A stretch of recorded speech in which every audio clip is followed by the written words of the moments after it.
Imagine being struck by lightning and suddenly becoming a piano virtuoso. Sounds like a comic book origin story, right? Yet, this isn't too far off from the real-life narratives of individuals with acquired savant syndrome, a phenomenon as puzzling as it is awe-inspiring, where ordinary individuals gain extraordinary abilities following severe trauma or illness. What if I told you that in the wake of injury, some brains can reboot like supercomputers, launching new software that turns average Joes into artistic geniuses or mathematical savants? It sounds unbelievable, but in this video, we're diving deep into the world of savant syndrome, turning sci-fi into sci-fact. Our journey begins with a look at savant syndrome in general. Typically linked with developmental disorders like autism, savant syndrome presents dazzling skills that starkly contrast with other cognitive challenges. This condition has long stupefied scientists. Yet, just when you thought you had a grasp on the human mind, the plot thickens with its even more mystifying counterpart, acquired savant syndrome.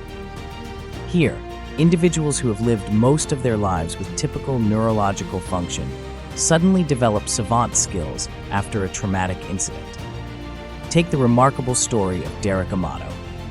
After diving into a shallow pool, Derek not only coped with significant hearing loss and chronic headaches, but also acquired an uncanny ability to play the piano, a skill he had never learned. He reports seeing black and white squares in his mind, guiding his compositions, a mental phenomenon hinting at synesthetic experiences where the sensory wires of the brain cross in extraordinary ways. Akin to Newton discovering gravity through a falling apple, Derek found a hidden musical genius within a frightening accident. However, not everything about acquired savant syndrome is as cinematic as Derek's story. Despite his newfound ability, Derek hasn't found significant commercial success, reflecting the complex reality that these abilities, while remarkable, don't always translate into a fairy tale ending.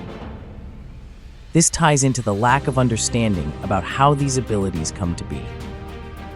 Are they new skills the brain learns instantly, or do they uncover latent talents that were always there, locked away in the brain's mysterious vaults? Another compelling case is that of Jason Paget, whose life changed outside a karaoke bar, not due to a revelatory performance, but from a violent mugging. The result? Severe concussions that led to him seeing the world through a geometric lens, every detail broken down into mathematical shapes, illustrating the world in a way most of us can barely imagine, let alone visualize. Jason's drawings of complex geometries started merely as a compulsion, but have ascended to explorations of the universe's very structure. Then, there's Orlando Sorrell, the boy who, after a baseball strike to the head, could remember every detail of every day like flipping through a calendar. Unlike many savants, Orlando retained his social and cognitive abilities, presenting an intriguing case of selective enhancement that challenges the typical trade-offs seen in others with the condition.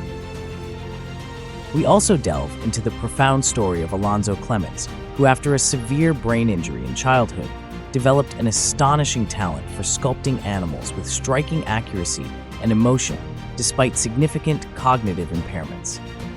Alonzo's sculptures aren't just art, they are portals to a mind that sees and interprets the world uniquely, turning tragedy into a form of profound expression.